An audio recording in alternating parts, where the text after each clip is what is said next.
नमस्कार शेतकरी बांधवांनो, सर्वप्रथम आपल्या आजच्या व्हिडिओमध्ये मी आपला कृषी मित्र निलेश थोरात आपलं सर्वांचं सहर्ष स्वागत करतो। निश्चितच जे शेवंती उत्पादक शेतकरी आहे ह्याच्यामध्ये बरेचशा जे शेवंती उत्पादक शेतकऱ्यांचा प्रश्न येतो की मला जी शायनिंग क्वालिटी चकाकी कशा पद्धतीने वाढवता येईल।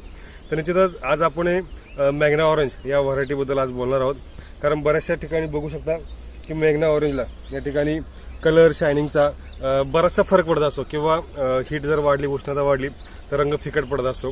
त्यासाठी महत्त्वाचं ॲप्लिकेशन आहे, एक पाट पाणी आहे किंवा ड्रिप म्हणू शकतो आणि दुसरी आहे फवारणीचं ॲप्लिकेशन। दोन्ही पण ठिकाणी आपल्याला ॲप्लिकेशन या ठिकाणी करणं गरजेचं आहे। तर पहिलं ॲप्लिकेशन आपण पाट पाणी असेल किंवा ड्रिप असेल तर ड्रिपने करत असताना या ठिकाणी फेरस सल्फेट 500 ग्राम आणि झिंक सल्फेट 500 ग्राम प्रति एकर याप्रमाणे आपल्याला देऊन घ्यायचे।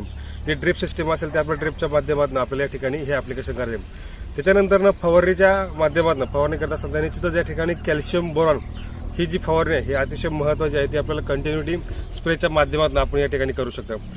त्याचबरोबर अळई असेल तर अळईसाठी सुद्धा स्प्रे वापरू शकता किंवा करपा असेल तर करपासाठी सुद्धा कॉन्टॅक्ट सिस्टमॅटिक फंगिसाइड अर्थात कॉन्टॅक्ट सिस्टमॅटिक म्हणजे स्पर्शीय आंतरस्पर्शीय जे बुरशीनाशक आहे ते सुद्धा तुम्ही वापरू शकता। शक्यतो फुल पिकांमध्ये फुलं तोडणी झाल्यानंतर ना हलकं जे बुरशीनाशक असेल ते आपल्याला या ठिकाणी वापरून घ्यायचे।